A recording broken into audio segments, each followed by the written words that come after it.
CM ಸ್ಥಾನದ ಆಕಾಂಕ್ಷಿ ಅಂತ ಭಾವಿಸಲಾಗಿರುವಂತ ಸತೀಶ್ ಜಾರಕಿಹೊಳಿ ಮಾತನಾಡಿದ್ದಾರೆ. ಪದೇ ಪದೇ ಮುಖ್ಯಮಂತ್ರಿ ವಿಚಾರ ಚರ್ಚೆ ಮಾಡುವಂತ ಅಗತ್ಯ ಇಲ್ಲ. ಈಗಾಗಲೇ ಸಿಎಂ ಇದ್ದಾರೆ, ಅವರನ್ನು ಇಳಿಸೋರು ಯಾರು ಅಂತ ಪ್ರಶ್ನಿಸಿದ್ದಾರೆ.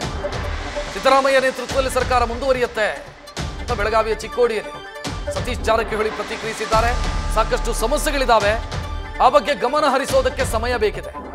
ಪದೇ ಪದೇ ಸಿಎಂ ಬದಲಾವಣೆ ಬಗ್ಗೆ ಮಾತನಾಡಬೇಡಿ ಅಥವಾ ಪ್ರಶ್ನೆ ಕೇಳಬೇಡಿ ಅಂತ ಸತೀಶ್ ಜಾರಕಿಹೊಳಿ ಹೇಳಿದ್ದಾರೆ. ಜನ ನಮ್ಮನ್ನು ನೋಡಿ ಉಗುಳ್ತಾರೆ, ಬರೇ ಸಿಎಂ ಬದಲಾವಣೆ ಅಂತ ಹೇಳಿದ್ರೆ ಆ ಪ್ರಶ್ನೆ ಕೇಳಬೇಡಿ ಪ್ಲೀಸ್ ಅಂತ ಸತೀಶ್ ಜಾರಕಿಹೊಳಿ ಪ್ರತಿಕ್ರಿಯೆ ಕೊಟ್ಟಿರು.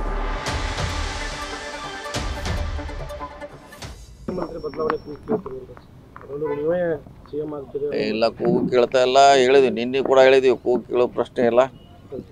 ಸಿಎಂ ಅವರಿದಾರ, ಅವ್ರು ಇಳಿಸೋ ಪ್ರಶ್ನೆ ಇಲ್ಲ. ಇಳಿಸೋರು ಯಾರಂತ ಈಗ ಅವ್ರ ಪ್ರಶ್ನೆ ಬಂದಿದ್ದು.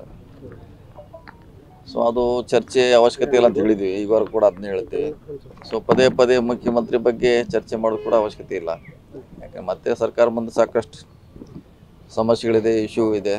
ಅದ್ರ ಬಗ್ಗೆ ಗಮನ ಹರಿಸಕ್ಕೆ ನಮ್ಗೆ ಸಮಯ ಬೇಕು. ಮುಖ್ಯಮಂತ್ರಿ ಅವರಿದ್ದಾರೆ, ಸರ್ಕಾರ ಮುಂದುವರಿತಾ ಇದ್ದಾರೆ ಅಷ್ಟೇ. ಸರ್, ಒಂದ್ ವೇಳೆ ಕೋರ್ಟ್ ಏನಾದರೂ ಅನುಮತಿ ಕೊಟ್ಟರೆ ಪ್ರಾಸಿಕ್ಯೂಷನ್ ಅದು ನೋಡೋಣ. ಈಗ ಹೇಳಕ್ಕಾಗಲ್ಲ, ಕೋರ್ಟ್ ಹಿಂಗೆ ಆಗ್ತದೆ ಅಂತ ಹೇಳಿಕ್ಕಾಗಲ್ಲ. ನಾಳೆ ನೋಡೋಣ. ಈಗ ಅದು ಏನಾದರೂ ಪಕ್ಷದ ಇದರಲ್ಲಿ ಏನೋ ಚರ್ಚೆ ಆಗಿದೆ ಸರ್, ಹೈಕಮಾಂಡ್ ಏನಾದರೂ ಮುಂದಿನ ನೀವು ಯಾಕಂದ್ರೆ ದೆಹಲಿಗೆ ಹೋಗಿ ಬಂದ್ರೆ ಇಲ್ಲ, ಅದಕ್ಕೆ ಏನು ಸಂಬಂಧ ಇಲ್ಲ, ಯಾವುದೇ ಚರ್ಚೆ ಆಗಿಲ್ಲ. ಈಗ ಅವರೇ ಹೇಳ್ತಾರೆ. ಸೊ ಭಾಳಷ್ಟು ಮಂದಿ ಕೇಸ್ ಇದೆ ದೇಶದಲ್ಲಿ, ಭಾಳಷ್ಟು ಮಂದಿ ಕೇಸ್ ಇದ್ರು ಕೂಡ ಮಂತ್ರಿಗಳಿದಾರ, ಮುಖ್ಯಮಂತ್ರಿಗಳಿದ್ದಾರೆ, ಕೇಂದ್ರದ ಸಚಿವರು ಇದ್ದಾರೆ, ಎಲ್ಲರೂ ಇದ್ದಾರೆ.